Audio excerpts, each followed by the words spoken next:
All right, here we go. We are live. It's almost time, get your dag hats on. Hey guys, it's me, Dag, here on the Dag Show, on the sit down with Wendy Cunningham Barnes, her family. Matthew Christian is here, James, her husband. This is the show I've been looking forward to.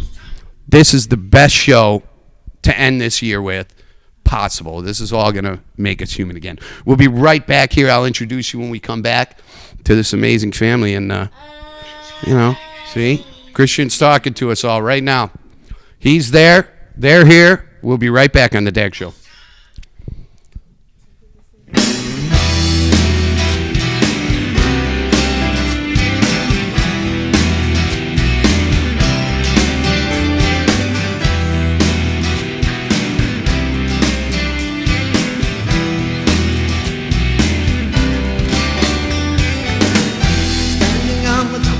Staring at the street, paint you top my legs and scars on their feet. Living this way just does not seem right. Small children with their hands out for some food. We turn our heads and think their behavior's rude. We don't understand that man is white.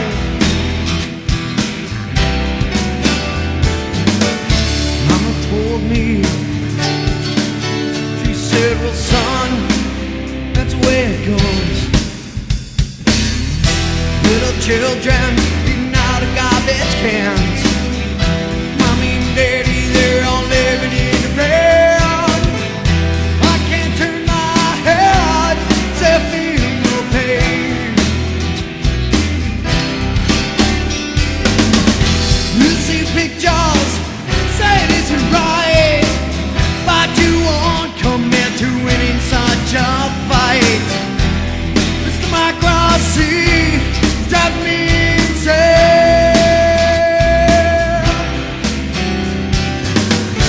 Mama told me,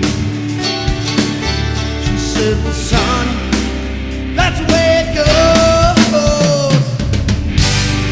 And I don't know which side of that street you live on.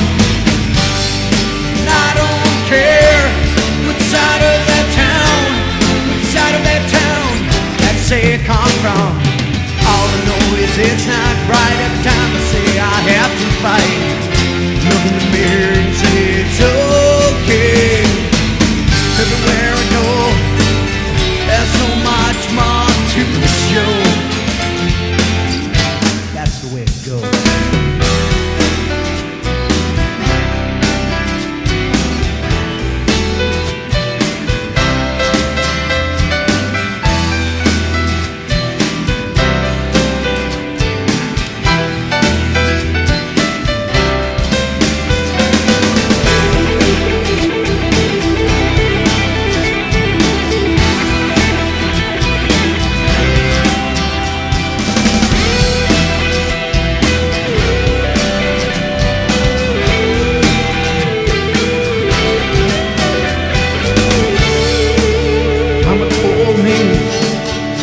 Well, son, that's the way it goes.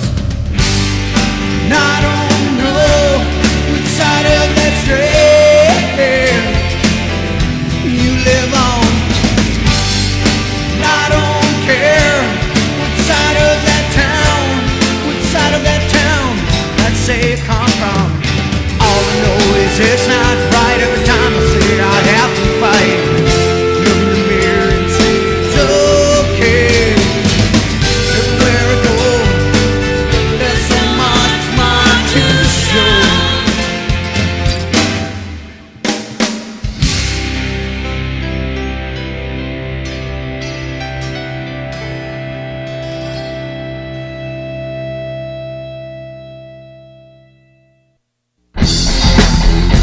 You're listening to Dag. It's the Dag Show, featuring Dag and some other people. All right, let's get everybody's mic pulled up here, and let's say hello to this family. Ladies and gentlemen, I am here outside of Chicago with Wendy and James and Matthew and Christian. And Matthew's all upset. He's worried about his hair. He was he was upstairs for like 2 hours. He was doing things up there. And then he broke a light switch. He was so mad it didn't come out that well. Busted. All right, so listen, let's start at the end. Matthew, why don't you talk into your mic and say hello so we can hear you? Hello, everyone. Hi. Matthew is 19 years old. This is Wendy's son. And next to Matthew is Christian, and this is he says hello. and Christian is the topic of this conversation really tonight, and this family's amazing resolve. And I'm going to tell you how I got here in a second, but let's say hello to James first, then we'll get to Wendy. Good evening, everyone. This is James Barnes, and of course Wendy, the Wendy. ever beautiful Wendy, who's just like calm. You're so calm. I don't know how you're so calm. I don't know how all of you are all so calm. We're used to the chaos. God, it's such an amazing story. So I want to talk about this here and how I got here. For those of you here on the show who don't know what prompted an interview of this type. So I've been following Wendy on her page for about a year. And she has a son with a disabled son, and she would do these videos just sitting on the floor in front of the couch with her son, telling these stories. And my day, everybody who knows me knows my life is chaos, is constant mayhem. And I'd come home and I'd see these videos would pop up, and I'm like, God, this is just so relaxing. This woman's really calm and very gentle, and you come across so kind, and you know you're struggling with your son, and you're still just so I started watching Wendy. Okay, that's really what it boiled down to. And as I kind of watched more and more, it became more intriguing, because for me, I can't fathom, and I think for most Americans, most people can't fathom the struggles and what this has brought to your life. And this story goes even beyond Christian. And we're going to talk about that. And so that's how I wound up here. This is how I wound up sitting in this absolutely beautiful house. They have this incredible studio. They do a radio show. James is also a musician, a guitar player, go figure. Here, as a matter of fact, before we get rolling here, I'll throw up. This is what I walked into here today. This is what James did to me. It's all James's fault. I told him I brought a sleeping bag and I'm sticking around. Yeah, there. All of a sudden, I come downstairs. There's all these beautiful guitars. A beautiful orange Gretsch guitar, which ironically is named Wendy because Wendy bought it for him. And then they do their own show as well, and they have a television show that they do, and we're going to talk about that in a little bit. I'm going to let them. But check this out. This is their studio in their house. So this kind of overall kind of threw me a little bit for a loop because I wasn't expecting to see all this, and it's really, really cool. So thank you guys so much for having me here. Thanks for having us. We're excited. I'm just amazed that you agreed to do this. When I reached out to you, I thought this woman's never going to call me back because I don't want that idiot long hair with this beautiful soft hair coming over to my house. I can't have that. But we're here, and again, thank you. And I want to talk about this because this is such an amazing story. So I thought about this all the way here. How do I start this? How do I get this candle lit? You know, let's just start with I want to know about your day, and tell us about, first of all, Christian has Dandy Walker syndrome, and tell us a little bit about that and how that affects your day. Let's start there, and we'll move around from there. Dandy Walker syndrome is a disorder of the brain where the brain isn't fully developed in utero. And secondary to that, we found out at 20 weeks gestation that Christian was going to be special needs. They couldn't tell us how moderate or severe he would be, but that he would be disabled. And they immediately wanted to schedule us to terminate the pregnancy because I guess the norm is that people choose to not have the baby. And for me, at 20 weeks, you feel the baby moving and Sure. the baby's kicking, and I just couldn't fathom the thought of ending that. So I just had to trust God, saying that if Christian was meant to be, he would be. I had to give him a chance, and if it wasn't meant for him to be, then God would handle it in his way. So you're at the doctor, and they're presumptuous, assuming you're just Yeah. going to terminate this pregnancy. Definitely. That's like, we can schedule you next week, and I'm like, what? Yes. Yeah, Really? yeah. But you know what? For me, I try. It was an emotional time, of course, but I try to look at it from the other side, you know, because for a man, he doesn't know how it feels. He doesn't know the feeling of having a baby girl inside you. And also, this is what they do. We're a doctor, like, we solve problems. And this is a problem in their eyes. So I just had to exert my authority, like, listen, I'll be back. I need to think about this. And honestly, I thought about it because we had Paige at home, and Paige was special needs at the time, and Matthew was tiny. And so I'm like, I don't want another special needs child at home, but I had to trust. I have a tremendous faith, and I wanted to trust God and trust that if he's meant to be, he's going to give me what I need to care for these kids. And Christian has been the light.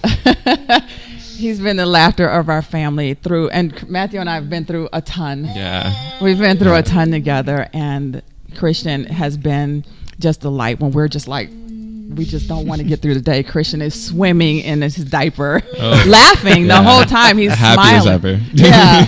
So we're like, okay, if he can make it with all that going on, we can too. Okay, so now you just mentioned Paige, so we got to step back. So Matthew, you're 19. Mm-hmm. Christian is 17. He'll be 18. He's No, gonna- he'll be 17. Lord, Bill, I'm trying to rush it.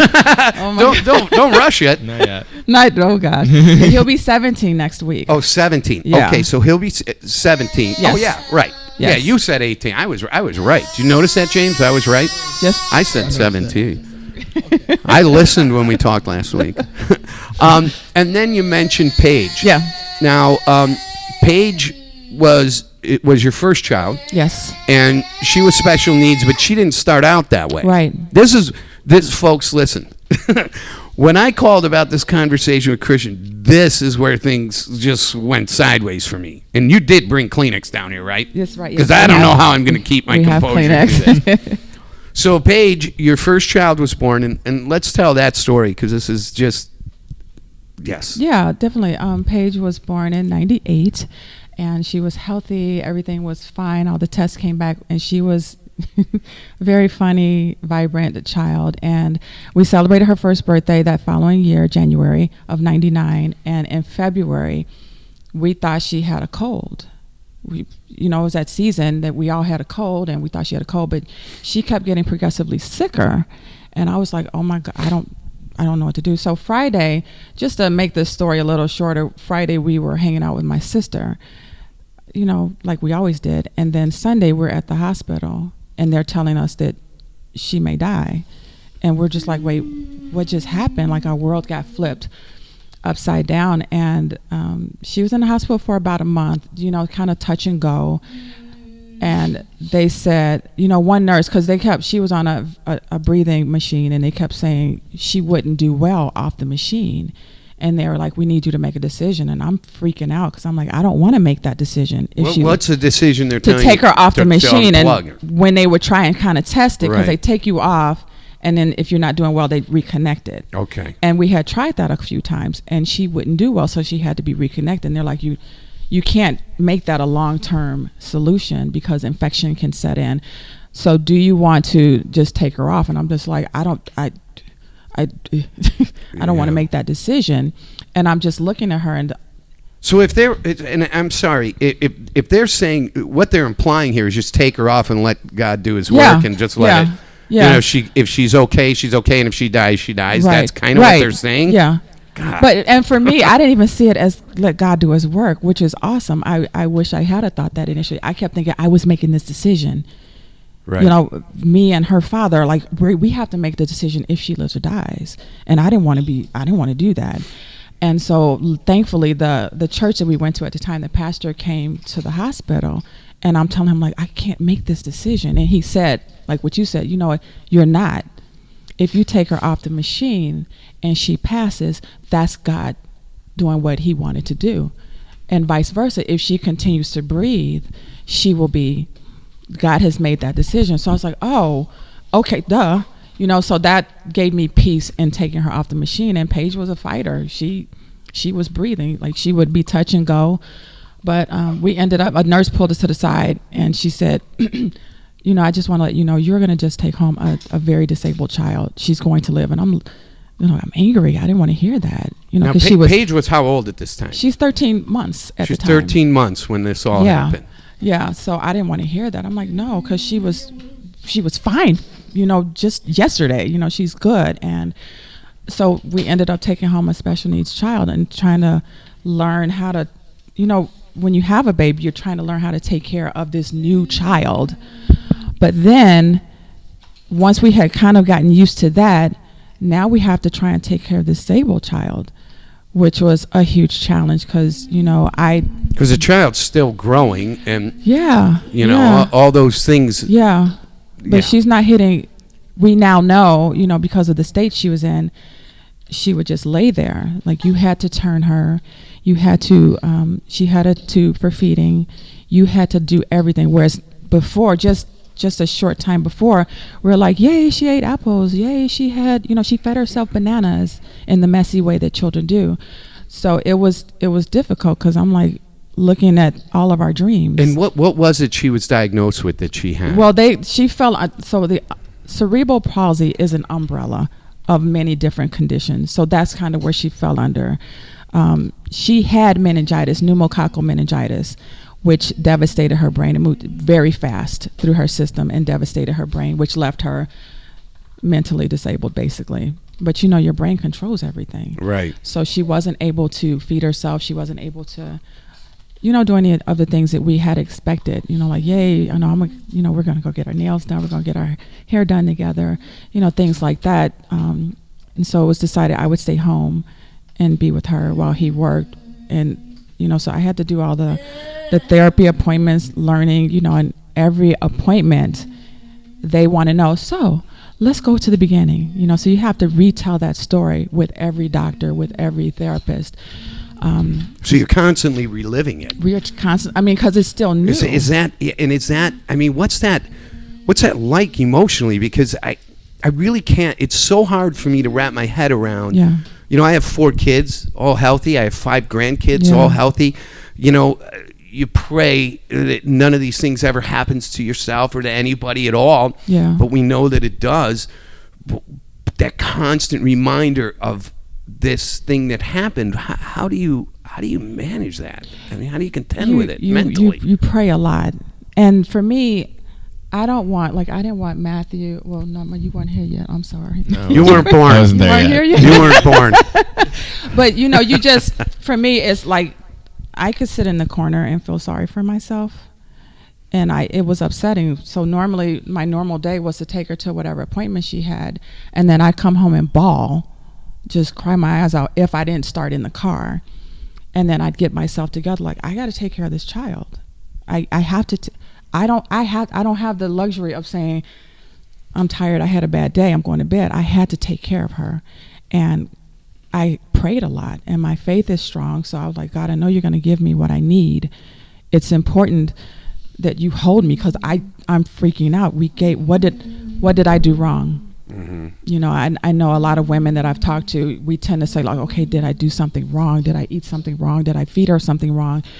Did I not get her to the hospital fast enough? It's just all these emotions that you deal with every day. So I kind of learned to live with the emotions. That was my norm. I get up, I take care of whatever her needs were. If she had an appointment and I had to relive it, or even if I didn't, I would use that day while Dad was at work, and I'd bawl and get it out, so that when he came home, he didn't have to deal with, you know, his wife being a total wreck. And that's what I did. And it wasn't necessarily healthy, but I was doing what I could to, you know, he had a stressful job. I didn't want him to come home. Okay, I've had this job. Well, then the whole house is just up in arms. So Somebody's it was got to bring that balance. Yeah, so it was very difficult, and I just found myself praying all day. Okay, God, it's 2:00. I need to get to 2:30. I need to get some sleep. Please let me get some sleep. So now your daughter, so Paige has this illness, and she was really just incapacitated 100%, right? Yes. You Yes. had to turn her over, you had to move her, you had to change her, You had to change her, feed her. feed You her. had to control her body temperature because part of her brain that was affected, she ran cold. Like our body's like, right now I'm a little warm, but my body, my inner core is adjusting for that. Where if we go outside and it's cold, your inner core kind of adjusts. She didn't have that ability. So we had to take her temperature basically every hour on the hour. Oh my. Just to make sure she usually ran cold. So we would take her for a walk in like 90-degree weather and she's covered. And people are like, I'm like, cause she's cold. Wow. But yeah, it was, just, I needed her to know, cause I always felt she was in there. Like, I know she's in there. I wanted to love that inner child. I wanted her to know that mom is there for you. I had to, basically get over myself because I have to take care of her. So if I didn't get a shower that day, I just didn't. But I needed to make sure she was good and protect her. Did it, this is kind of, I'm going to have strange questions. Because, one, to divert myself from crying, and two, they're questions I would actually ask if I was in a similar situation. So now you're talking about this and you're trying to reach her. Did you have moments where you felt you weren't, or that she didn't know you were there, and how'd that make you feel? I know this is really deep and terrible, but I'm really curious because, again, I can't fathom it. So I want to know as much about, don't have the luxury, how you would feel. You don't have the luxury of believing that the person doesn't hear you. That you can't handle that. I couldn't handle that. So no, I never had that experience where I thought that I'm not getting through to her. I felt that she wasn't able to let me know because of her physical condition. But no, I never had a thought where like she's not hearing me. She's not. This is useless. Me singing to her, playing music in her room, which we did at the hospital as well. I'm like, I need a speaker. I need a radio. She needs music. She needs to hear something. So no, I never had that feeling. I couldn't. Okay. I don't think I could have handled that feeling. Yeah, there's something, and the reason I ask questions like this is because there's something that I'm trying to subconsciously define in the strength that gets you through this. And this didn't last for like 6 months or 7 months. No. Let's keep this. Yeah. Tell the audience just how long you had, to try and fight this fight, and also, what was the hope that you had after it? I mean, I don't know if I had a hope. I just asked God to give me what I needed every day, because the doctor said she wouldn't live long after taking her home. And so I had to try, and I had never lost anyone. I had never lost anyone close to me. And so I was just like, okay, I'm gonna leave it all on the floor, no matter what. If tomorrow is not meant for her, I'm gonna put it all in today. So it wasn't easy. It was never easy. But from 13 months, from birth, but the time that she was sick and we brought home a disabled child, so she was basically 14 months to 15 years. I actually celebrated every birthday because they were like, she won't make it past 2 or 3. I'm like, she's 10. She's 13, So we had celebrations. We had little birthday parties. We sang to her. She got gifts. It was important for me to treat her like the little girl I gave birth to. But no, it's not something that gets easier over time. It's taxing for a marriage to have a special needs child, because your world. I mean, you grow up, you get married, you have kids, they grow up. You're an empty nester. The order, and that order was changed for us. So yeah, it was never an easy process. It was a lot of why us, like all my friends who had kids, their kids were healthy. I didn't know anyone at that time who had a special needs child. I was the one that would look at kids strange getting off the bus like, what is that about? And here I am, I have one, and I'm putting her on the bus and praying that she gets there and back safely and no one bothers her at school, and being there, like doing I do the creep ups, I call it, like I'm showing up at school like, hey, where just wanted to shake it. I was just that mother hen with her, but just allowing her to go to school and being around a different environment and be with other people who I later realized they loved her and they treated her well, and she had little friends. And special needs kids period gravitate towards special needs kids. They just want to hold their hand or say hi or something. So that helped. Young children are very kind generally. Yeah. When we get older, we turn into knuckleheads. You get jaded. Yeah. Yeah, right. So it was tough. It was tough. I, having always fought depression in my life, I had to fight the depression. I can't because I'm just like, imagine. I've just looked at her like, okay. You think of the stories you've seen on TV where it was a miracle. They got up. They were in a coma for 8 months. They were in a coma for 12 years, and they're fine. Like, I kept thinking, like, this is going to be Paige. She's just going to, and I would have people say, she's going to walk. She's going to get up. And I'm just like, yeah. So that's kind of where it was. I was wondering if that's one of the feelings you have. Is that the hope that one day this is going to turn around, or there's going to be a cure, or whatever the case may be. It's just going to put her back together. Yeah. But I had to get to a point well after the kids were here, and I would talk to Matthew about it. There's one day that because she was in the hospital in and out a lot. She had a lot of respiratory issues, pneumonias, and she had asthma. And there's one day that she's not going to come home. And as a mother, to see her strapped to all these machines, even at home, I'm like, you know what, Paige, mommy loves you. I told her that all day, every day. But if there comes a time where you and the Lord get together and he feels it's time for you to come home, I know that you're going to a great place. You're going to someone who takes care of you better than I ever could. But as long as God gives me breath and you want to come home with me, it's done.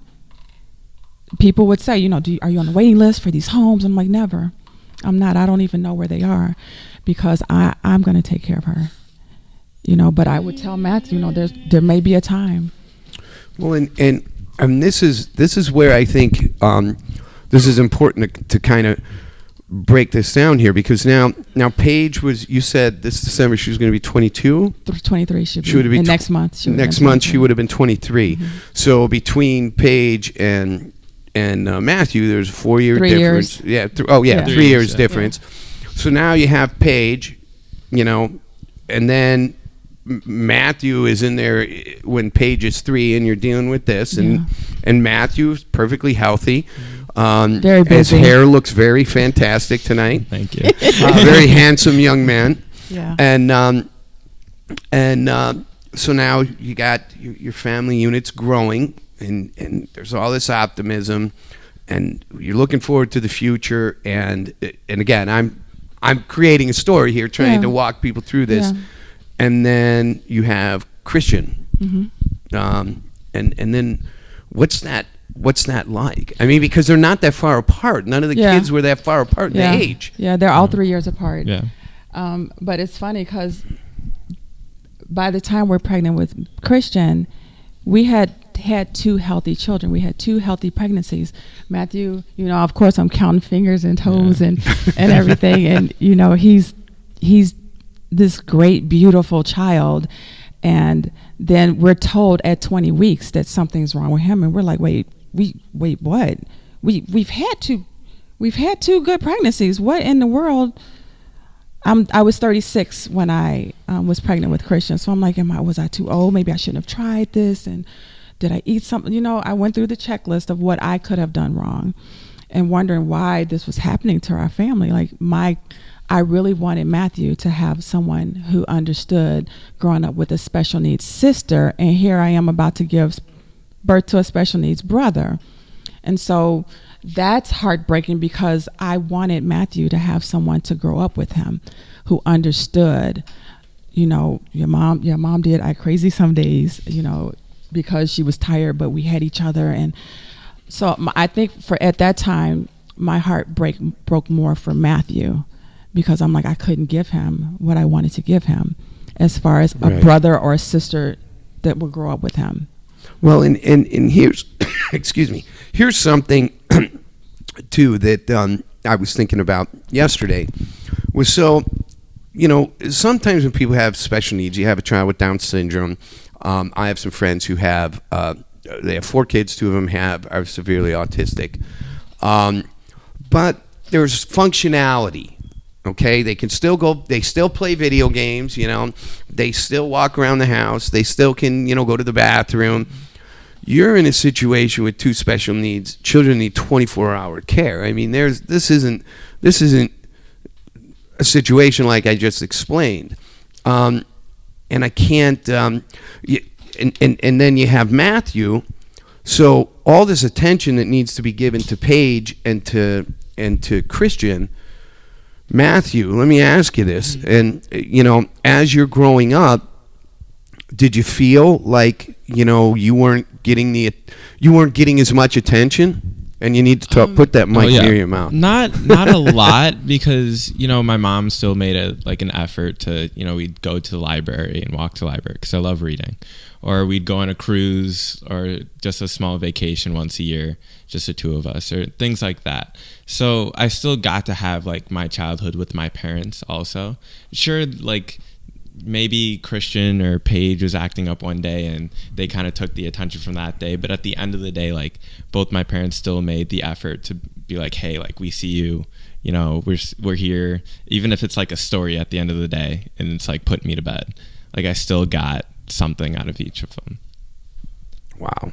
It was important for both of us to make sure he had the best childhood we can give him, considering the circumstances. So Matthew knows. I mean, today he could say, "Mom, can we have a me day?" And I know that means he just wants the 2 of us to go and just be together, go eat, go to the bookstore and read, or just some random stuff, just the 2, or go to the movies. Yeah, we did the movies a lot too. Well, we used to. But back in the day, remember those theaters they used to have? You go see the moving pictures. But it was important, when Matthew was born, even as a baby, I would take him into Paige. Yeah. And I'd say, let's tell Paige good morning. I'd lay him on top, and she, Paige didn't do anything, but she had a way of letting could you get this child off me? She would have a heavy sigh, or she would have a moan, what in the world is this? But I thought it was important so that he didn't feel like he was missing out. This is your life, so we're gonna go say good morning to her. If we could have her at the table with us while we were eating. We said good night every night to her, so that I needed him to know he had a sister and that she was important, but at the same time make sure he understood that he was important and that he was loved. Because Matthew seeing, Paige had nurses, she had therapists coming in and out of the house to take care of her, and as a kid you're not realizing that it's a good thing you don't need that. Right. He's just seeing this child is getting all this attention, and then Christian comes along and now he has therapists.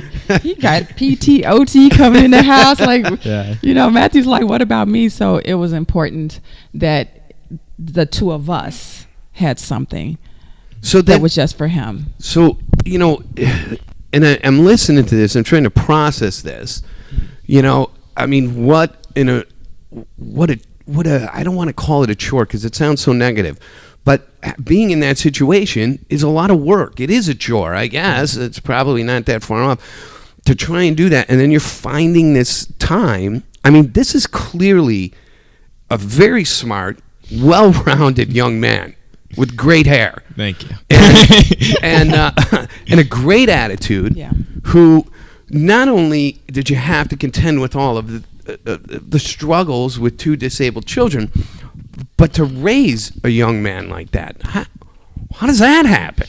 Where are you from? What planet? Matthew. We need to find out what had planet. a lot to do with it too. I've always been that parent to talk. My mom always talked about stuff we didn't even want to. We don't want to talk about that with our mother, but we were going to talk about it.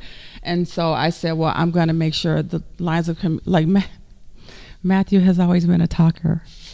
I'm trying to put him to bed, and he's like, yeah, my butt.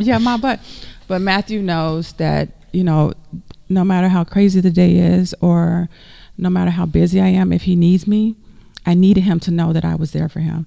Not oh, no, because your sister needs, oh, no, I can't because your brother. I tried to not ever say that to him, because I knew, as a child, you want to feel important. And he was like an only child, but he wasn't. And so when he wanted a play date and I was tired and didn't want to, or Mom, can I have some friends over? Yep. Sure, yeah. I'll order a pizza. But he needed it's not his fault, that Right. he's in this position. And I didn't want him. I think one time he told a teacher, like, "Oh, I didn't do my homework because I have these 2 special needs siblings." And I was like, "You said what?" I'm like, no, you can't use that as an excuse. But so trying, and I failed a lot of times, but just trying to find that balance of knowing that he's loved, but then still having that discipline. Like, you can't use your siblings as an excuse. You don't get to check out of life because, oh, woe is me, I have these 2 special needs siblings. And I failed a lot of times, and I don't know if he'd be brave enough to say it, but I told him, like, parents do the best we can. And each one of my children were Here it goes. Dag's not going to be able to keep it together. No Please. close-ups of Dag here tonight. But it's true, and I needed Matthew to be, and a lot of teachers would say, "Oh, he's so compassionate with the special needs," because, like, after kindergarten, he stopped saying it, so people didn't know. Yeah. He's so compassionate with the special needs kids. I'm like, yeah, I know. Yeah, it's clearly you've done something right. I mean, here's a young 19-year-old man. When I walked upstairs, when I got done setting up, I went upstairs and he stood up and he introduced himself to me and shook my hand. It just, you don't see a lot of that in young people today. And Let me say this. Matthew is a very self-willed, determined, knows who he is kind of person. I met him when he was 11, because we met in church. He was 11. Whoa. And every time I saw him at church, he was reading a book. He's very mannerable, very respectful. If he didn't like you, you'd never know it. You would never know it. He had that kind of respect. kind of freaking me out a little bit now, James. You would never know it. But the thing I believe is that his molding is because of a foundation of love. That regardless of the differences and the difficulties and the challenges, when you have that kind of love that's required to handle a scenario like this day in and day out, it takes real love, not emotions, not hormones. It takes the real love that gets up and goes to work every day. What I mean by that love has to get up, face the challenges, deal with the challenges, don't complain about the challenges, give the challenges your all in your best. And when you do that, there's a reward for that, because you've sown love, you're going to reap love. That's how it works. And so with Matthew, when I met him, I said, wow, this kid is awesome. And I met Wendy. She was my Mary Kay consultant. She was selling this cologne that one of my realtors. She told me that story. It's awesome. Yeah, one of my realtors used to bring Mary Kay to the office because I was a mortgage consultant. And my business partner and I, we were stationed in this Century 21 office, and she would bring this cologne to me every day. Well, she left abruptly and didn't tell me she was leaving. So now I'm trying to buy this cologne I wanted on the black market. Underground cologne. Which was illegal to buy it, And so I overheard her talking one Sunday at church. That's how we met. She was over talking to a friend of mine about washing how do you take care of your skin and so forth. And I was kind of a sharp dresser, I had this sharp towel, a nice suit. And so I'm walking by and I heard her say Mary Kay. And I said, "You sell Mary Kay?" She said, "Yes." And she said, "So let me ask you, what do you wash your face with?" I said, "Okay, is this a trick question? Do I wash my face?" I said, "Soap." She said, this is what she said to me. She said, "You wear a tie like that and you wash your face with soap." I would have bought anything she was selling. Done. It was done. So I ordered some cologne, and so I came by to pick it up from a meet. I was in a meeting in Oak Brook, and I drove here from Oak Brook. I drove out to pick it up because I didn't want to take a chance on her not coming to church Sunday. And So we're sitting there, we're talking, and we were just, I said, wow, she is so cool.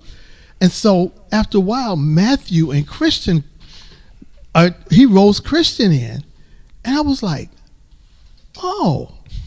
And I just liked him right away. I'd never seen him in my life. So Matthew rolls Christian in. You didn't know that Christian was disabled? No, I didn't know anything. And we had hit it off so well that she took me and introduced me to Paige. Our first meeting, we just clicked. I said, I'm going to be friends with her. I wasn't thinking about dating, none of that. Because I admired the kind of love, because see, love is my thing. I teach on it and what it means and the difference between oxytocin and the kind of love that our Creator God instills in us. It's very different. And so when I felt it, I sensed it, and I was just enamored and amazed by this amazing person I'd met, and you never know what she was dealing with. I never knew. And as we got to know each other, our friendship just grew and grew and grew. And over time, I realized one day we were going to lunch. Yeah, I'm gonna tell it. She was walking in front of me, and I never looked at her like that, as an attractive woman. Here we go. And so she was walking in front of me, and I did this. I said, "Man, she is fine." I hadn't seen it before. You weren't paying attention to that. You I were wasn't. enamored with this. I was, in honest to here. goodness. Yeah. And when I shared that with her, it made her day. She said, because that is what I prayed for, is for someone to see me for who I am. Right. And so as far as Matthew goes, the kid is exceptional. He's very creative. He's brilliant. He's smarter than most of his teachers. He is. And he is just so amazing to me. He really is amazing to me. And I mean, my youngest son is amazing. My youngest son he just turned 41 this year. 40. How Yeah. old are you? I'm 66.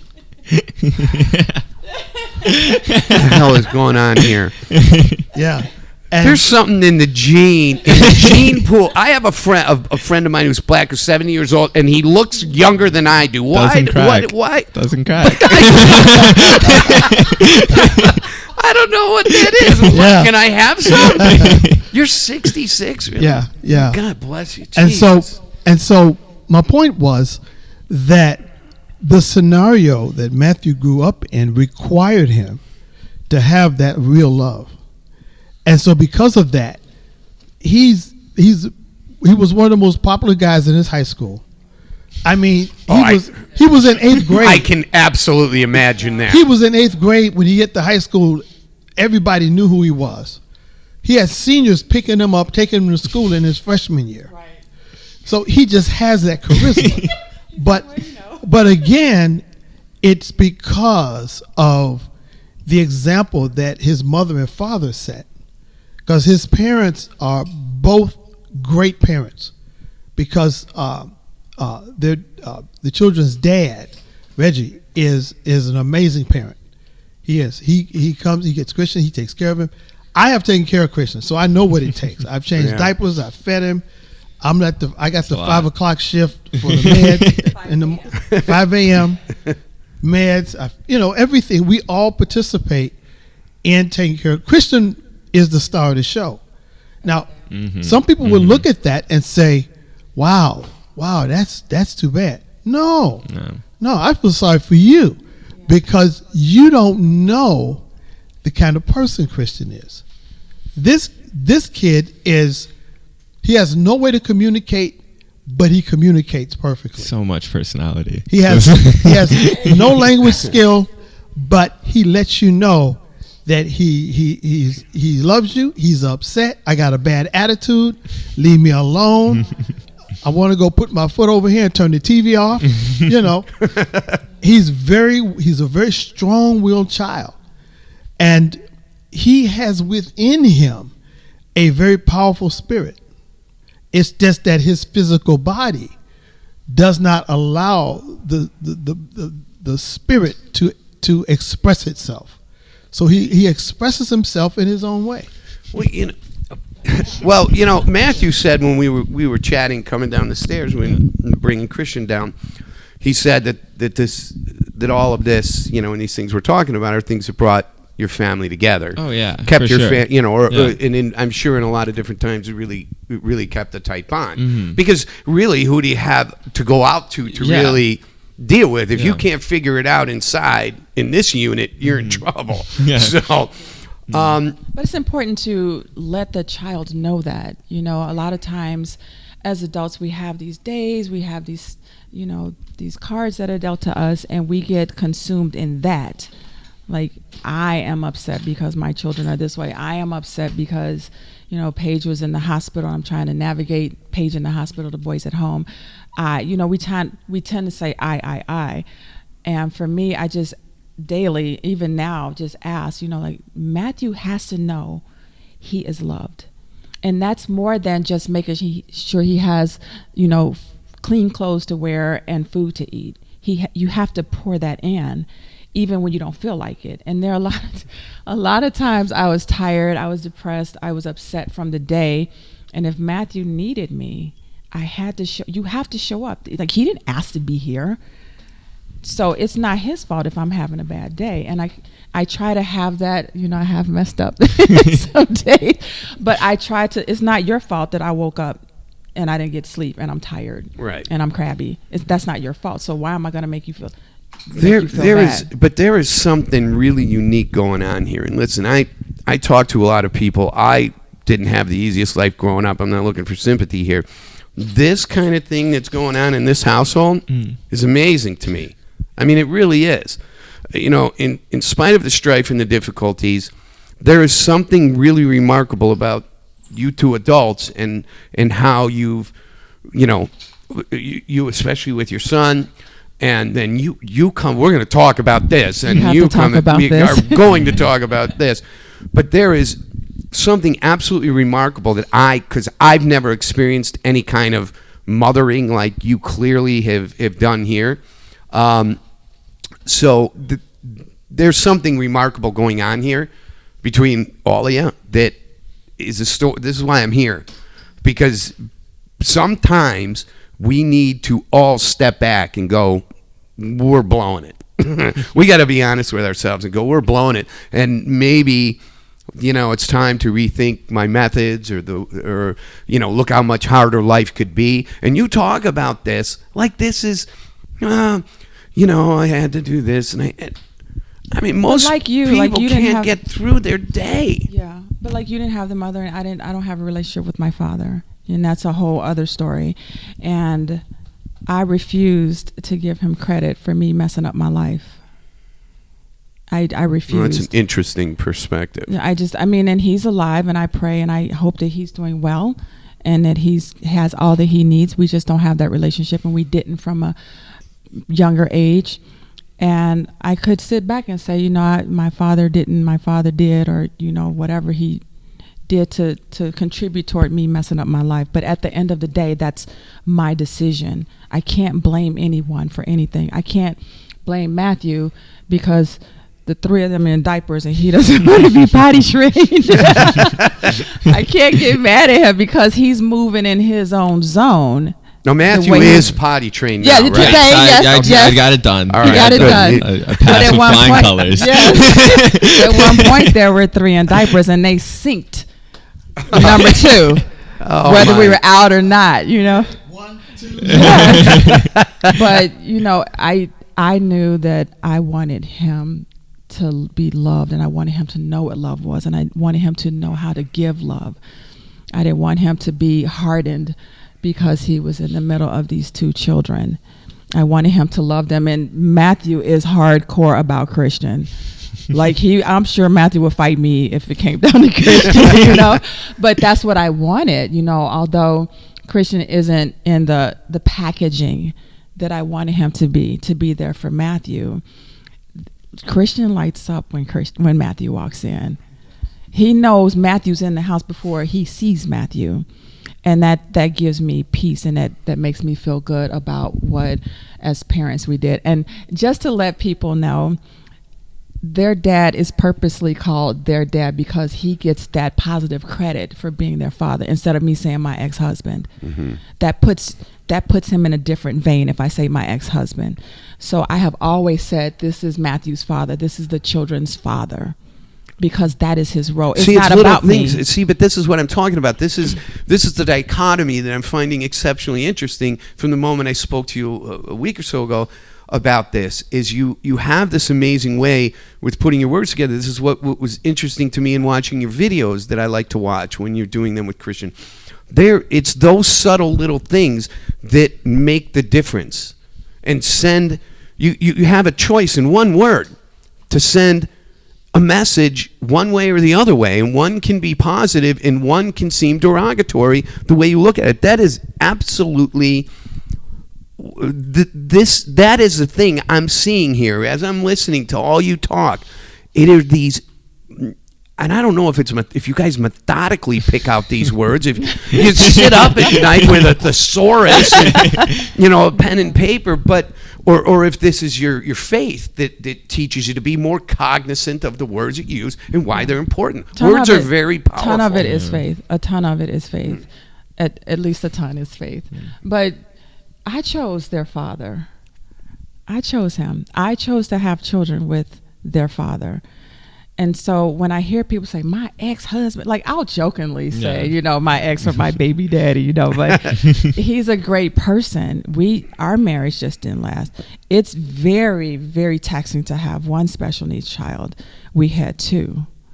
So that's taxing on any relationship. Mm-hmm. And I celebrate the relationships that are still together and they're fighting through it together to raise that child, but it typically doesn't happen. The divorce rate in special needs families are higher than the average American divorce rate. So it does me no good to tell Matthew that a part of him is no good. We're gonna get some of your DNA too. I told you we were gonna get some of James. So men, I'm gonna be working in my laboratory, which I don't have yet, and we're gonna make a bunch of Wendy's and James and some Matthews too. Wow, this is captivating. I think what I'd like to do is take a little break here. Mm-hmm. We'll play a song and we'll come back. And I certainly I want to talk more about Christian and let people get to know Christian here, and then James. You'd like that, James? We got to talk about you too. The Saint Saint James. So let me get to this, and we're gonna go ahead. Let's see, what song am I gonna play here? We'll play this one. I don't remember what it is, but we'll be right back here on the Dag Show.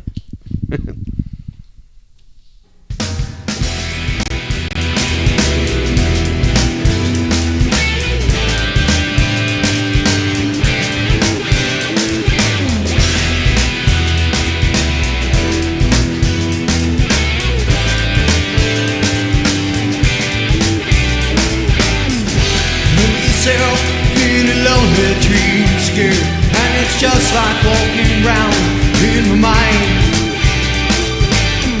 seeing visions that are sometimes hard to see, and reality is so hard to find. I don't know where I should go, where I'm supposed to be. So I sit here running round in circles through my travels. I have recognized someone I've seen, yeah.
see your face, it takes me to another place. I look in the mirror and say it's okay. Every time I see myself, I know I should be somewhere else. That's the way I say it has to be. I don't know where I should go, where I'm supposed to be. I'm wasting time, and the time is always there.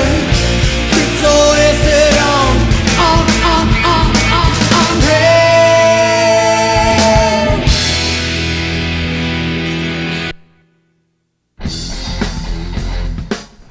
All right, we are back here on the Dag Show. That was a little bit of me. You know how I like to play a little bit of my songs. Now I'm in James's house. I feel better about myself now that I got to play my song. Anywho, we're back here with the Cunningham Barnes family with James and Wendy and Christian and Matthew. And so we just need to take a little break, a little breather, and adjust the camera for when we come back and we start talking about Christian some more. So now I kind of want to shift gears here before we get to Christian, and I want to talk about you. Yeah. So The saint. St. James. I'm gonna get one of those little. Can I get it? You guys have those medallions I could put on my visor or something, so it stop me from crashing or running out of gas or something. I don't know what they. I have one up there, but I can't remember what it does. It holds my mail. It's a patron saint of letters and mail. Oh my God. But listen, so here, so now Wendy is her and Reggie split up, okay, and you guys meet in church, Yeah. okay, Yeah. and then it took what, like 4 or 5 years for you to notice that she's stunningly gorgeous. No, I'm kidding. It Wasn't that long. No, it wasn't that. It was several months. And like I said, we just clicked, and it was just, we were friends. We were more friends than anything. But this is such a big thing, and I'm not trying to sound horrible about this. I'm trying to be really honest, because if you went out and this wasn't live and you talked to men about taking on these challenges, they're going to be like, nope. One-on-one, sitting at the bar, they're going to talk. They're going to go, no way. Yeah. So this is a huge responsibility for somebody to come into. And at that time, Paige was here still. Yes. So there was Christian, Well, Paige. We didn't. Paige had passed away. We were Okay. just friends when Paige passed. Gotcha. Okay. But we knew each other. I went to Paige's funeral. It was after that we started seeing each other, started dating, and before we started dating, the first thing I did was I sat Matthew down and I asked his permission to date his mom, and so Where did you people He made? ate it up. Oh, So let me tell you what they'd done. Matthew had heard about this person that was interested in his mom. Well, he did.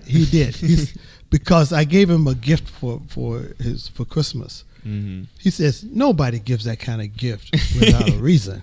So, smart. You were. so, He so knew what he was what doing. happened was I said, well, okay, what we're going to do, we're going to meet. So we met, and so Matthew said, I tell you what, if I like him, I'm going to talk about soccer. If I don't like him, I'm going to talk about apples. So Matthew and I, we met, we talked, and I asked him for his permission to date his mom. And he said, I called it, I knew it. And so his mom comes in, she comes in peeping around the corner, because Matthew had once said that if you date anybody, I'm going to kill him. Yeah. So Wendy walks in and Matthew says, "Hey, Mom, the World Cup soccer is gonna be on television next week." And I'm like, so that was the code. That was the code. I didn't know the code, And so, to make a long story short, I was a single parent for a while. I raised my son and my daughter as a single parent, and so I wasn't foreign to taking care of kids. I worked nights. I was a machinist. I worked 10, 11 and a half hours a night. My sister would stay with the kids overnight. I would come home. I would cook breakfast for the kids, take them to school. They went to 2 different schools. And I would walk them to school. I'd come home. I'd go to the store, start dinner, go to sleep. I'd sleep from 10 a.m. to 2 p.m. I'd get up, go get Margaret from school, get James from school, bring them home, fix dinner. My sister would come over. I'd take off for work. I did that 6 days a week. Sundays, we were at church all day. So taking care of kids wasn't foreign to me. And so I realized that Wendy was such an amazing and astounding person. Her personality, her faith, her groundedness. And then Matthew was just, you couldn't help but like the kid. You just love him. You couldn't help it. Now, he could be difficult. He's 12. He's supposed to be. 12-year-olds can be difficult. And so with Christian, it became a thing where I slowly learned how to give him his meds and do different things. But in the beginning, but wasn't it hard in the beginning? It wasn't. How could this not be hard for I you? don't know. It's just the way I'm wired, because I need the schematic. Because as I said, I had my kids, and so we did everything. I took them to the movies. I did this. We did everything. And to this day, you can ask my son. He'll tell you, if my dad never made a promise to me he didn't keep. My daughter, and my daughter, same thing. If I said I'm going to do something, I'm going to do it. And that went as far as going to the movies or buying him a car. I always kept my word, because my father didn't keep his word to me. I loved him, but his word didn't last as long as toilet paper in the sink. And so when was there a lot of toilet paper in the sink in your kid's house growing up? I'm just trying. No, I'm kidding. But the thing was, I had such a connection with Wendy, and we had such a kindred spirit that once we decided we were going to date, Wendy said, what do you think about us going to counseling? I said, that's a great idea, because she had suitcases to unpack. I had a couple of trunks to unpack, because I said, I'm never getting married, ever, never. So in the beginning, you started the relationship out with counseling. Yeah. That was actually a recommendation I made to somebody else I was dating at one point. So let's start this out on the right foot. We went to counseling for 18 months. Oh, wow. Yeah. And so my point is that the children were an extension of her. So I admired her so. How could I not admire her kids? Because they come from her. They're a part of her. That's the reason that I have such a respect and a regard for the kid's father, and people wouldn't expect that a current husband to say that about a previous spouse. But I said this at one of the first Page Awards, that he is a tremendous father. I've seen images and photos of him with Paige, and you can see the love in his face. And life is full of changes. Life is filled with swift transitions, and life is filled with troubles and difficulties. Some we overcome, some we don't, but you keep moving forward. Right. And so relationships have nothing to do with parenting. And so because of my love for Wendy and our friendship and our relationship, there's nothing I wouldn't do for her or her children, because again, they're a part of her. And so right now, Christian and I are so close that I'm a very spiritual person, and I have literally taken Christian with me when I have taken spiritual journeys. Like, I'm up at 3 or 4 in the morning meditating, and I have taken Christian with me. And when I started doing that, he started behaving differently. He started responding to me differently. I mean, I walk in a room now, his head's up and he's hollering and screaming. He comes home from the weekend with his dad. His mom is like, you don't have anything to say. He'll see me and starts hollering and screaming. You know, and his mom always says, well, what about what I went through for you? What about me? What about the pain? You know? But my point is that the power of love transcends blood relationships, difficulties, challenges. Love is a power, it's a force, it's an energy. If the love of our Creator is able to sustain this planet and bring forth mountains and trees and a plethora of animals and birds and fish and so many other things that consist of subatomic particles, he can hold all these things together with his love. Why can't his love inspire us to love one another and to show that? And I'm just talking about just saying it, but demonstrating that love, because that's I believe love there becomes the ticket. It's the Yes. feeling it, knowing it, the demonstration of it's I'm love goes horrible to at work. it. Love terrible goes at to it. work, man. It you have a love that don't go to work, you just got oxytocin. That's all you got. God, my doctor just prescribed that to me. I don't even know what it is. Well, oxytocin is the hormone that makes you horny. Oh, Yeah. I'm full of it then. I'm an addict and I'm ODing right now. That's what oxytocin is, and people think that's not love. That's hormones. Yeah, I see what you're saying. I mean, your Rottweiler has that, you know. He's not as pretty as me though. But that was my thing. It's amazing. Love is my foundation. I have 4 cornerstones I live by: transformation and personal growth, unity, love, and the 4th one is envisioning your future. Not visualization, but envisioning from within. Seeing yourself there. Yes, seeing Yeah. yourself there. Right. Those 4 things, my life is, everything about me is based on those 4 things. And so the desires, we can't go on vacation. We can't go. Yeah, here. you guys can't. You just can't. We can't just pick up and go Right. get on a plane. So in the summer, we get in the car, put Christian in the car in the van like we did this summer. We'll go drive up to the north side, go driving with the windows down and let the wind blow on his face. We go for walks. Because it's not about where you go, it's about where you are.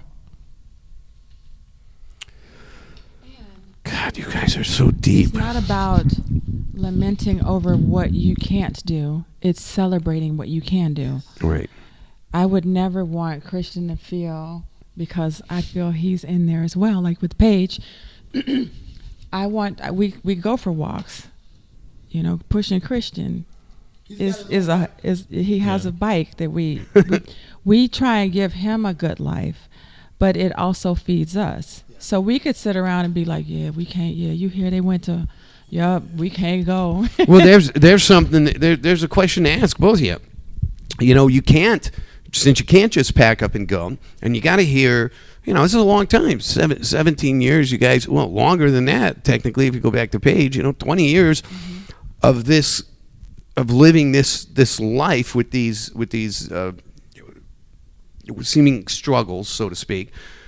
And your friends and your family, and they're all doing things, and you guys can't. What's that adjustment like? I mean, is it just really as simple as going, this is what it is, and we're just accepting it, and that's cool? Because we make up the difference. It's not simple, and the fact is just like thinking and it's whatever. You do think like, man, it would be nice, but what good does that do us to sit there and wish, wonder, hope, or right. have an attitude or be depressed? Well, that's what I think happens with Yeah. a lot of people is they get an attitude. Yeah, but what They good get does that do? It does absolutely no good. I Right. can't imagine. So what we endeavor to do, and what we endeavor to teach people around us, is that you have to celebrate today and what you had today. No, Matthew knew, like, okay, everybody's out of school. We can't just up and go because your siblings, that was too much. But let's do something here. Let's rent movies. Let's, do whatever. Let's order something. We tried to make the best of today because that's what we had. And seeing the way Matthew has grown up and seeing the way they are together and see the way he has come on. What we did prior to James coming made James love us because the work that we did before he came. Like Matthew and I have been through some stuff. Well, this, clearly this is, again, like I said in the beginning, this is what's remarkable about this whole thing, because it was clearly, this couldn't have been easy. Clearly every day wasn't great in the way you dealt with one another and in how you had to deal with these things to get to this point. But what's really impressive is how you did it, and look at how things turned out. I mean, you got this wonderful family, you're part of this family now. It's been what, 7 years, 8 years? I think you turned your mic off. There you are. Okay. And you have all this really wonderful stuff between y'all, and it had to take a lot of work to get there. Yeah, I mean, most days weren't good. Like most days weren't good, but as the mother, my mom used to fuss at my dad saying, "You the adult, you're supposed to do something." And so I heard that, like, I'm the adult. I set the tone for the living environment that I raised my children in. And I couldn't live with myself knowing that Matthew would grow up hardened, frustrated, angry, or whatever, because mom never had time for me. Mom, Paige had all the attention. And then when Paige was gone, she stayed in the bed, and then it was Christian. I never had the time. I could not have that be his story. It was some days, but thank God for the boys, because when Paige passed, they got me out of the bed. Christian's swimming, but he's smiling. Right. Matthew wants to do something. I know he's hurting, so I got to make sure he heals. So I think with love, a lot of times it's not about you. It's not about the fact right. that, yeah, I would agree with that. My parent didn't do this, or my boss did that.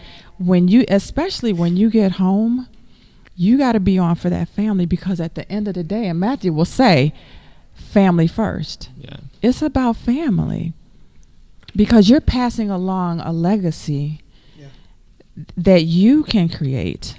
Like, I don't want to pass along. Yes, we're divorced, and I wouldn't want that legacy, but that's what it is. But in the meantime, boy, you got 2 houses you get to go to. You have 2 parents that still love you passionately and that will do anything for you. What happened with us has nothing to do with our love for you. As a matter of fact, it made it grow, because we're determined that you're going to grow into the strongest, happiest, most fulfilled adults that you can be. I want to talk about the road trip we took with Christian and Matthew. Now, what was really cool is we took a road trip. I think the last one we took was 2017. It was 2017. Yeah, I think it was we went up to 2017. Lake Geneva. We rented a house, and Wendy gave Matthew the option of bringing one of his friends. He said, "No, this is just family." And so the 4 of us, we went up to Lake Geneva. We as soon as we got off the expressway, we knew where the grocery store was. We went grocery shopping, loaded up on the groceries, and we cooked and we ate, and we go downtown Lake Geneva. We rented a boat and put Christian on the front deck of the boat, locked his chair. How cool. And he's on this boat with the air blowing in his face on this water. And seeing him do that was so amazing. Just imagining what's going on inside of him. Having never experienced that, but to be on a boat like that and just cruising on the water.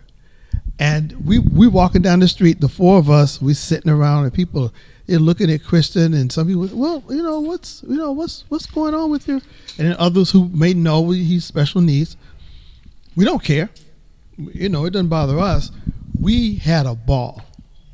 And just the 4 of you. Just the 4 of us. What And 16-year-old says, yeah. no, I don't want to. So Right. It was just us 4, and we had a ball. We really did, and we cooked every day.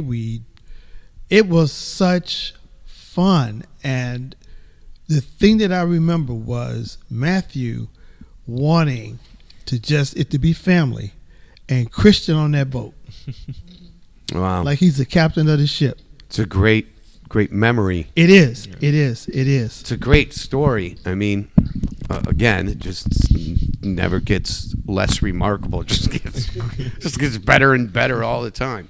So now let's talk about Christian here. Now, which we've been talking about Christian pretty much the whole time. But what are some of the things that, because well, first of all, let me step back so the audience kind of has an idea. At what age development would you say Christian is right now? Christian is he'll be 17 next week, and he's like a 6 to 9 month old. He's diapered. He's non-ambulatory. He doesn't talk. He communicates, but he doesn't talk. Now, are there certain things about his day that he likes? I would imagine so, better than other parts of his day. Or? You know what, Christian has always been a happy child. Yeah. I don't think there is anything like sometimes he doesn't like to be held too long, and people who see me every Wednesday know he doesn't want to be sitting up too long. Sometimes he's like, okay, bye. He's like, yeah, I want out of this whole thing, Mom. I'm done. Yeah, and seen very that in the videos. self-entertaining. Yeah. But that's what helped, I think, the two of us is that every day, Christian, it didn't matter. He had been in the hospital before with pneumonia, and when he could get a smile out, he would. Yeah. And I'm like, well, what am I complaining about? He's always, and it's a blessing that he has that disposition.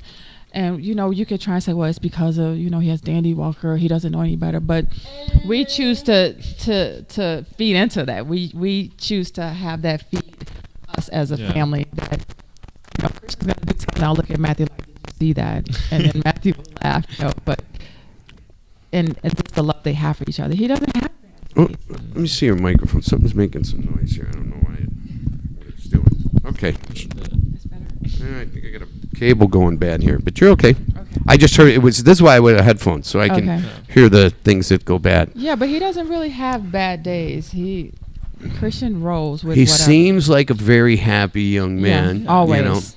And I again, if you watch, I'm going to put up some of the videos. I'm going to share some of your videos that you do with Christian because I'm telling you, folks, it's therapeutic, and it'll make you appreciate what you have.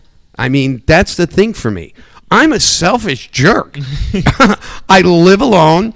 I cannot maintain a relationship. I want to do what I want to do, and that's it. And I won't have anybody else's opinion on it. And I'm going to be going home. When I leave here, I'm going to be listening to AM stations at either end of the dial. And you know which those are. Those are religious stations. So, but it's very important, I think, that people see this and they take out of this what this is. The things you said here today have just blown me away once again. And to see a family like this speaks volumes about what you are and who you are as people.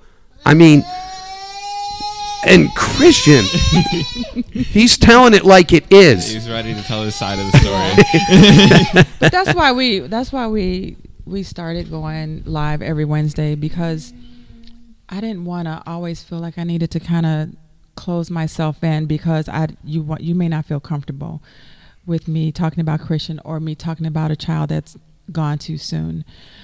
I wanted to be able to feel comfortable in that this is my life and I'm proud of it. Of course, I would love for Christian to be a typical 17-year-old trying to hang out with his brother, and I have to tell him he's not grown, he can't go, but that's just not our life. And I wanted to, as I was a single parent of 3 kids, 2 special needs, I didn't feel like anyone understood. All my friends had healthy kids. My sister had healthy kids, and people wanted to help, but I didn't want to help because you don't understand the shoes, right? Which I'm happy about, but I kind of closed in because I didn't feel that anyone understood. There's nobody out there with 2 special needs kids. Did it drive a wedge between you and some of your relationships in your family? It didn't, because my sister is amazing and my mother. Like, I have a small family, so my mom and my sister are amazing, and they won't have it. Like, you can try, but you can't have it. But so no, and I didn't use it to drive a wedge. It's just that there are certain things I didn't talk about. Like when I cried all day, no one knew about it. because I didn't want you to feel like the last thing I want you to do is feel Right, sorry feel for me. sorry for you. It's only and going to make that's it worse. a human. That's kind of the go-to human nature wise, and I didn't want that. So there's a lot of things I didn't share, but I wanted to talk about our lives. I wanted to share who Christian is because he's amazing. When Matthew is in the mood, I would try and get him on because he had a special place that telling his story could help other parents with a special needs child and a healthy child, or a sibling who's like, I was mad because we couldn't go anywhere.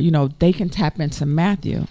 But it's funny, the more we do it, the more people, like there are people I had known, like, I lost a child. Like, when? What? I didn't know that. People don't want to talk about a dead child. Okay, why not? Like, you are not going to meet me and not know there was pages. And I don't say I had a daughter. I say I have a daughter in heaven. She'll be 23 next month. So, and wanting to just keep her memory alive, and the amazing person that not only the strength that she exuded in the time that she was here, but how she touched our lives as a family and how she made us better people. So we started the Page Awards 3 years ago, and that's celebrating people who have a disability, who's doing something amazing. It's so easy for us to sit in the corner and be upset, and there's always going to be somebody that's like, yep, I know, I'm so sorry. There's always going to be that person. But what if you took whatever cards you're being dealt, even if your child is in the back, what if you took those cards and did something with it? So the Page Award celebrates people who have a disability, no matter what. And we've met severely disabled, we've met autistic people, we've met some amazing parents. We've met people who are boots to the ground every day, helping people in this community have the best life possible. And it's funny, if you're ever in that room at the Page Awards, there's an energy. Yeah. There's an energy of acceptance, compassion, love, celebration. There's a sense of community. Like, people would say, oh, I don't know if I'm going to bring my child because he acts out. Okay. Let me know if someone says something to you.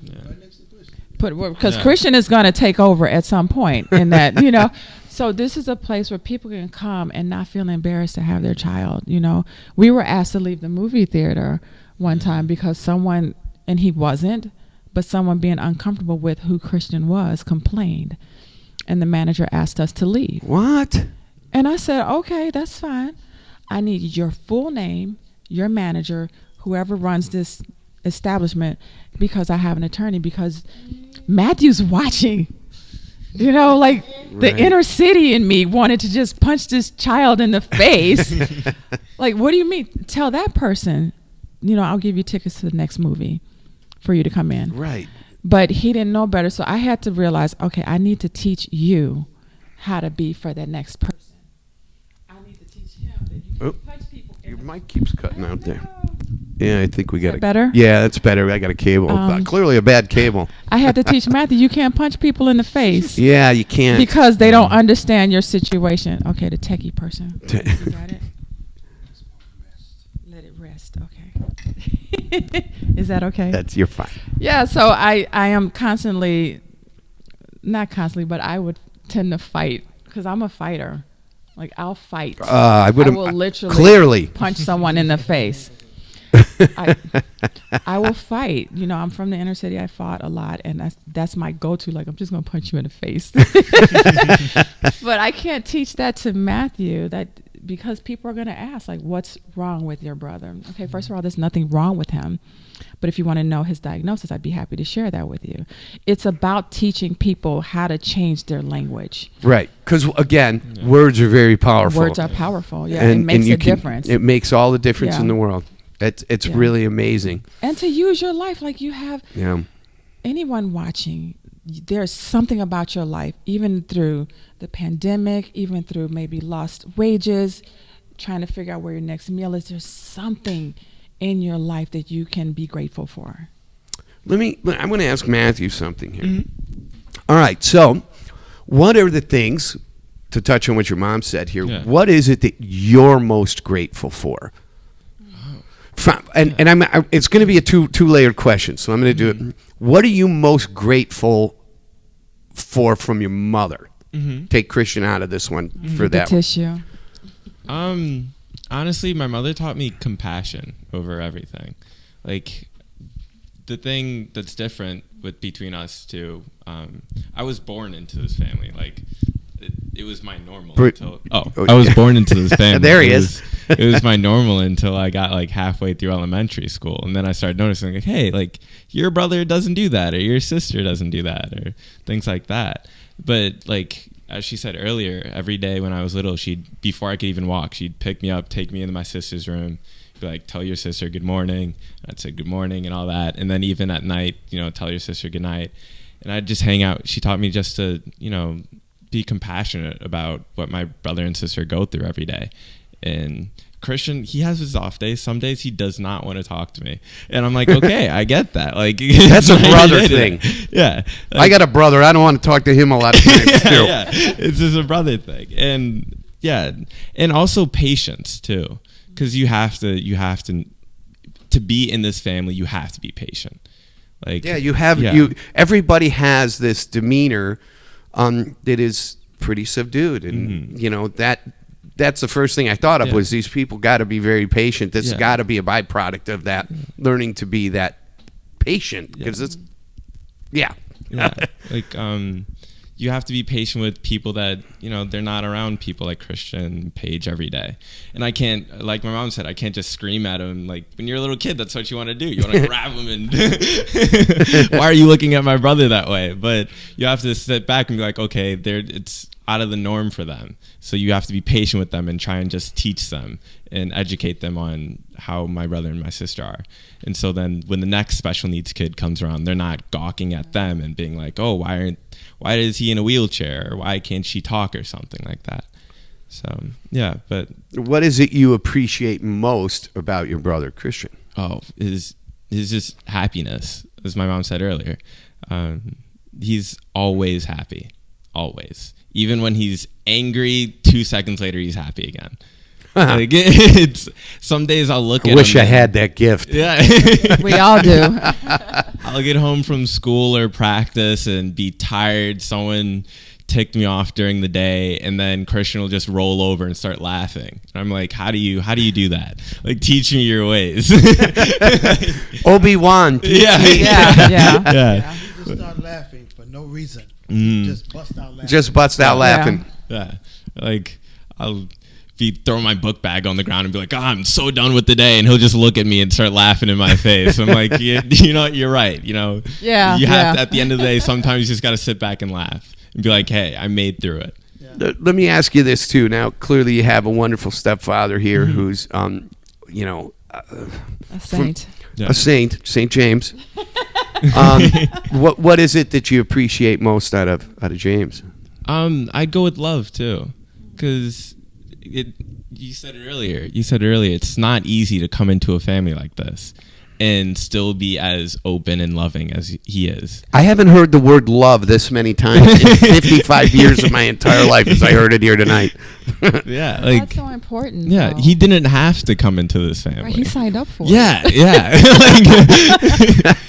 Like, none of us signed up for it, but he did. And so that's an interesting perspective. That didn't even occur to me. You know what? Wherever you go, the store, your job, there's an established vibe that is created, and you have a big part of that. So when James came over the first time, we had done a ton of work to establish our home as a loving home, as a home of acceptance, that we showed each other. Like Matthew and I could talk 3-4 times a day, and each time we're going to say, I love you. Yeah. He says it, I made sure he said it to his brother and his sister daily. And so I think that gave us both peace when Paige passed. And we knew that she knew that we loved her. Mm-hmm.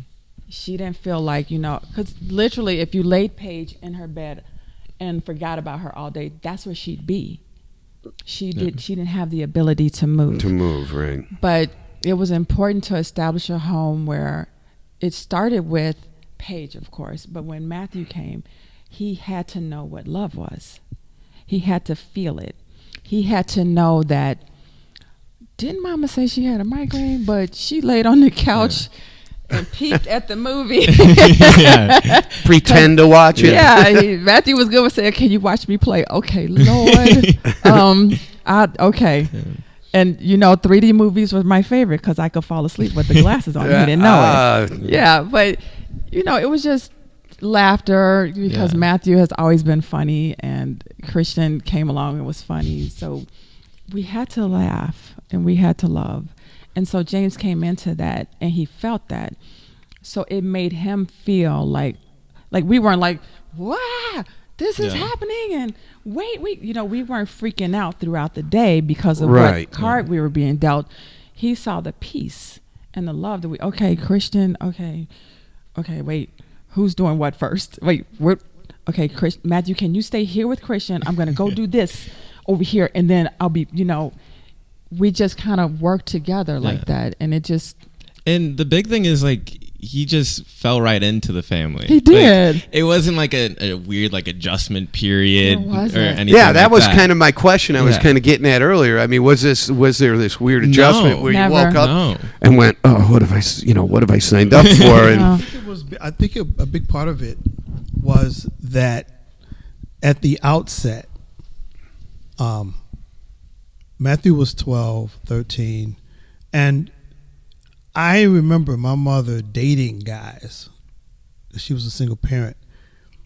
And so I understood the importance of how you deal with the male child, the oldest male child of a single mother.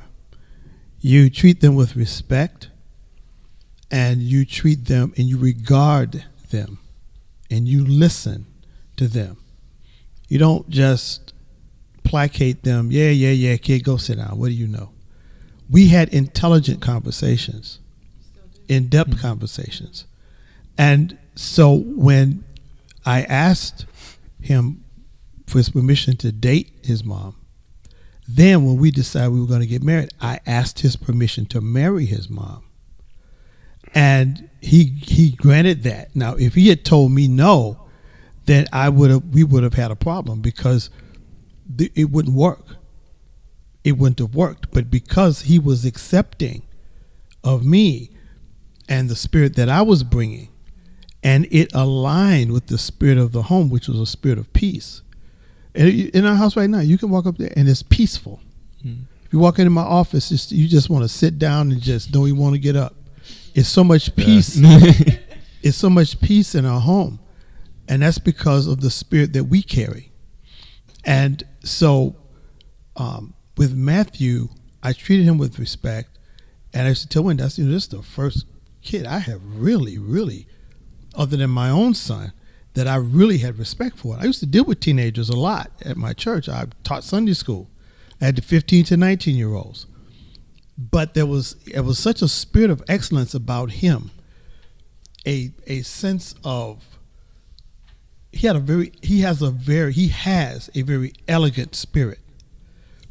That's why, I try to look, man, don't you settle for mediocrity because you're better than that. And when you're gifted and you're charismatic the way he is, it's easy to settle in and just rest on your gift. So we care about each other. We love each other. And it's not a situation. Yeah, and we like each other. It's not a situation. That's big. That's big. That's kind of big to like each other. You're going to live together. It's not a situation where it's like all syrupy and stuff. It's not like that because we men. Right. It's not like James is in the kitchen, I'll stay in my room. No, it's is he gone yet? Yeah. And so one thing that never happened when we were dating, I never spent the night ever. I never spent the night. Well, except when I had pneumonia. Wendy slept on the couch. That was the only time I spent the night. Because I couldn't be by myself because I have an apartment in Orland. I was living alone at that time. And she said, no, you're going to stay here and I'm going to take care of you. But other than that, I never spent the night until after we were married. Wow. And so I told Wendy, I said, you tell Matthew that he doesn't have to worry about me spending the night. What did I say? And he said, "Ooh, I'm so glad to hear that." Yeah. Wendy was surprised. I said, I understand that because I went through that. So because I respected his mother and I respected him and loved Christian, we talked about Christian. We talked about different things about who would take care of Christian if something happens. And he was like, "Oh, really?" Oh. He was like shocked. Yeah. But Because you said you would do it. yeah. Yeah. Oh, that I would take care of Christian if something happens. And see, Matthew is very idealistic and he has certain values. And he has very high standards. I won't talk about what he says about people who don't meet his standards. There's no time. But my point is that it's because of the love and mutual respect that we have that makes things work. I have great respect. Wendy and I, we never argue. We have never had an argument. Not one. Not one argument. Never. We don't. I argue with myself daily. We have 3 rules. There's no lying, there's no inequity, and there's no retaliation. So if I go out and I buy something, she can't say, well, I'm going to go buy one too. Or you went somewhere yesterday, I'm going somewhere today. That's retaliation. We don't do lying. We don't deceive each other. We don't hold information from each other. Other than stories from my past that I can't remember. But I've told her most of my life, Insane. And then there's no inequity. What's good for me is good for her. Right. I can't go out and buy a $500 pair of boots and tell her, well, that's too much to pay for a purse. Right. That's unfair. Right. That's inequity. So those 3 rules are our foundation. I'm in the twilight zone. There's nobody on this earth I know that lives like this. There's not a single person other than you guys. Yeah, it's about setting an intention, and when it's about intention. For Matthew to experience divorce was hard, but we had the intention that he would never feel that, oh, since Daddy doesn't live here anymore, Daddy doesn't love me. Yeah. I told him, like, your father loves you. And I told him, I said, well, I never want to hear from you. You can talk to me about anything, but I will not have you disrespect your father. Yeah. That's not an option. I never said anything. Like, we joke about, like, you shouldn't get married at this age because, But, I never talk bad about it. That's part of who he is. Right. So Matthew, it was always my goal, especially after the divorce, that Matthew would be exposed to love and respect. And if someone couldn't respect and love all of my children, then they weren't welcome. And if I saw that Matthew, which happened, if I saw that, no, wait a minute, see, Paige and Christian are easy to love. They're like babies. You not vibing with Matthew, that's a whole problem for me. And it didn't work. But he was never exposed to someone who disrespected me or who didn't sign on to the plan in this house. Because that was what he I told him, I said, James and I are married. James comes first. Because let no man put us under. So James has to be first. But trust, I always have your back. You may see me give him his plate of food first, or that I may defer to him first, but trust, we always have your back. So I don't want you to think because now that I'm married, like, oh, okay, Mom doesn't have time for me. I got you. You can call me any time of the day. You can call me and I'm in the middle of something and it gets dropped because you need me. Yeah. And I need you to always know that. If no one else in this world has your back, call me. And I feel like my high standards are from my parents. Yeah. Like, clearly. Yeah, like I'm like, my mom doesn't lie. Why did you just lie to me? Like, what?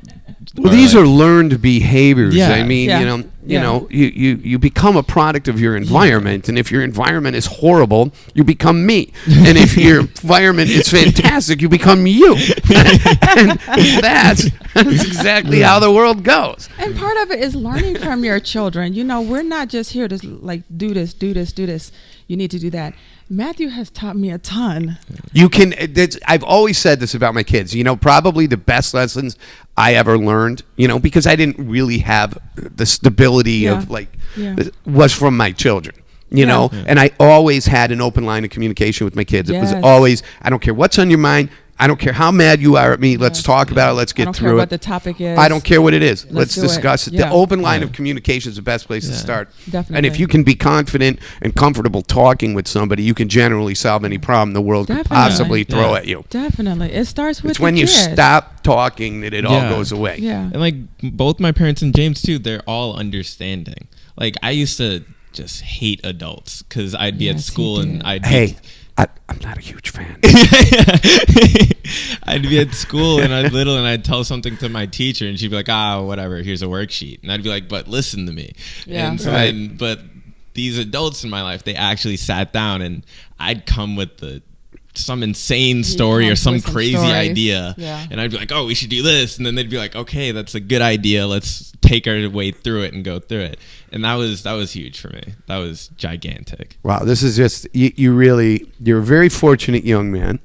You're clearly a very bright young man, and all of you are fortunate to have one another. Yeah. I'm We feel that. I'm moving into that room down there. I'm changing my last name to Barnes. But this is, again, I'm kind of speechless because I was speechless when I talked to you. I'm kind of getting a little emotional because this is so incredible to sit here and listen to your family and listen to you guys talk. One, so lovingly, there's the word love again, about one another, but just in your choice of words and the way you convey your message and what you've been through has just been, it's been remarkable. And you are absolutely a hero family to me. I mean, heroes. I'm a knucklehead. I mean, by comparison, to anybody who's ever going to watch this show is going to go, Dag's got that one right. He's a knucklehead, all right. He's a pain in the rear end. But this is just remarkable, and your family's beautiful in every single way. Thank you. Thank you. Absolutely amazing. I'm touched. Why don't we do this? I'm going to play one more song. We'll come back. We'll talk about it. Anything else you guys want to talk about? We'll kind of sign off, and Sounds good. and we'll go from there. How's that sound? Okay. All right. Let me pull this up, Yeah. and let's see. We'll go to this guy. I'll be right back here. We'll be right back on the Dag Show.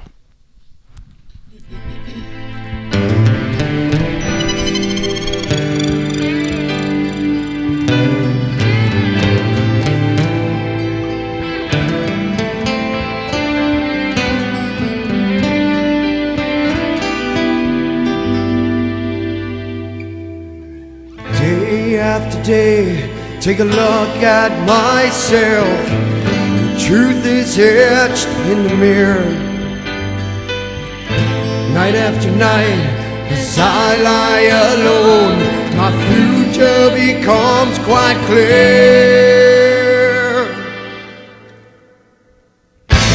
How much longer must I wait for someone to share my dreams? How much longer must I wait for someone to hear my scream?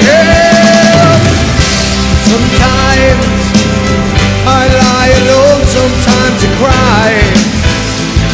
I cry me away. Sometimes I spend my days wishing that I could fly.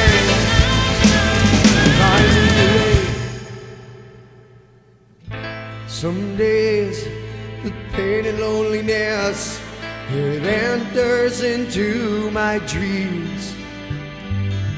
I toss and turn, waking up in a sweat, wondering what it all means. It comes here,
All right, guys, we are here back live on the Dag Show here with the Cunningham family. Wendy and Christian and James and Matthew. Let me get all your mics on there. Very good. So we're getting close here to wrapping it up, but there is, let me move that over there. There is, you guys have a show. I showed the picture of the beautiful studio you got in there because you do a radio show as well, right? But you also have another show, Wendy Life. Yeah, we're busy. You girls. I just called you both girls. You folks are really busy. You are. Yeah, we have JW Fusion Radio, which comes on every Thursday at 6 p.m. We're on the Artist First Radio Network. And Wendy has the Wendy Life, and then she has Wendy Life Wednesdays, which is live. Which is the one with She and Christian, yeah. But she has a show called The Wendy Life, which is on the Roku device on, what is that? The something stream. Uh-oh. I can't think of the name of it. I know. It happens to me all the time. She just debuted on there yesterday. Oh, no kidding. Yeah. But you've been doing the Wendy Life for a while. Yeah. Yeah. We were on a different channel on the Roku at one point. And then I have a show called Shattered Ceilings, which is supposedly going to be on the same network. But but every week is the radio program, which we video the radio. Right. And we post that on YouTube, and then we air the radio. And then we have I'm sorry? We have Life Imagined, which is a spiritual education company that we do classes on this stuff we've been talking about. Right. You know, and so yeah, we're pretty busy. We're about educating people that they can live an extraordinary life, regardless of where they come from, where they've been. I mean, my past is, I grew up in the inner city. I was in a gang, I sold drugs, I was homeless, and I went from that to doing real estate finance, being a real estate investor. I own my own commercial mortgage company. I used to buy and sell silver and gold bullion. And so I went from being homeless to that, you know, and so there are principles you utilize to experience success. And they're biblical, spiritual principles that work for anybody. Most people that have achieved success all use the same principles. Right. Every house is built with wood, nails, bricks, and mortar. Whether it's a mansion or a starter home, same materials. It's the same thing for building a life. I'm gonna put up. We'll make sure you get me all those links, and I'll get those put up on the Dag Show page and get everybody connected with what you're doing. The thing about what we do, Matthew included, is that we've all had crazy lives. Mm-hmm. We've all had lives that no one would sign up for or feel they could make it through. And in sharing our story, which we're so happy that you're here, and we're thankful that you gave us this platform, because we've never spoken as a family. No. But to see that, you know, he had a crazy childhood, I had a crazy childhood, and, you know, some things in life happened in my world that you would never want for anyone. I would never ask Matthew to go through what he's been through, but he's been through it. But at the end of the day, it's about finding that mustard seed of faith, finding that mustard seed of gratitude, no matter what you're going through. Like, he was homeless. I was shaky. I had the 5-day notices every month. But at some point, if you, like I tell people on Wednesdays, if you're looking at me, that's a blessing. Someone can't see. Someone can't hear. Someone doesn't have internet to be able to see me. It's, if you sat on and wrote down on a piece of paper every little thing, even things like for me, I'm like the fact that I can take a breath, because Paige needed 24/7 oxygen to be able to take a breath without even thinking about it. Things we take for granted. Yeah, but if you sat there and took a piece of paper and wrote down, not, I lost my job, or because of COVID I can't go out, or, whatever. Write down the things you're grateful for. And if you focus on that, you'll look up and they're like, oh, wait, today was good. And society and the media teaches you to focus on the negative. Like, I'm never going to argue with you about politics. It's just never going to happen. I'm not going to argue with you about the choices you make in life, because that's your life. Right. So why am I going to get up? Well, I'm not offended. If that's the way you want to rock and roll, do you. And I think that for us, that if you focus on being your best self, I'm too busy working on Wendy to worry about what you're doing that I don't agree Right. with. And I think as a forum, we want to just let people know, yes, I look at Matthew's life, I'm like, I don't know if I could have handled as a child Well, what he's it's- been through. That's But you know he that's the has. thing. It's you think about it from all these perspectives. Yeah. From where I'm sitting and everything I've heard here, like you guys lived it and you know it. I'm trying to process all this and I'm listening to you guys talk about it. I'm like, I don't know if I could have done what Matthew did. I certainly don't know. I don't think I could have done what you did. Yeah. I know I couldn't have done what you did. So. I don't know how I would have gotten through it. I mean, I guess if you're in that situation, it's different. You approach it differently because you might not have a choice. You have a choice. But, well, yeah, I guess you do. You do. See, I don't know. It's just you being have to- confronted with that, how I would have coped. Yeah, I mean, like I can't imagine going through what Matthew went through. I can't imagine saying, "Oh yes, I meet someone and they have a special needs child. I'll sign on." I can't say I do that. Right. So we have that respect and admiration for each other from the position that we're in. I'm sure Matthew's like, I can't even understand how to raise no 3 kids and 2 special. Oh, yeah. Like we have that admiration and respect. Yeah, for you each guys other. you guys have something really special here. And it's nice to hear that you're sharing these ideologies and ideas with other people through your show, and I'm going to make sure that we get links out to everybody to everything you guys are doing, so they'll be up here on my page. We'll get you up on the website and everything this weekend. Thank you. And I want you guys to continue to be this awesome because you give people hope, especially me. Thank you. I need hope. I need That's help. a blessing already. Then. It's a lesson. Yeah, lesson. it's a Lesson. blessing. First lesson already. But no, really, this is an inspiring story Thank you. of how people can really, if they choose to, become great. You are Exactly. the prime example of one of the, hands down, one of the most amazing families I've ever met in my life. It's Thank just you. been an absolute pleasure being here with you guys. It was a pleasure. Thank you for having us. I love you guys. Awesome. And your hair looks dynamite still. Thank you. Thank you. It's pretty cool. Christian's fading, I think. He's getting tired. He's getting wore out. Yeah. Well, let me get to my show outro because I don't want to disappoint the people out there who hate me. All right, guys. Listen, thanks for joining us here tonight. You will see all this live on the, or see this all on the DAG Show in the next day or so. DAGShow.com. Remember, Saturday, I'm live with Deanna again. I know everybody likes when I go live with Deanna because she's, aggravates me.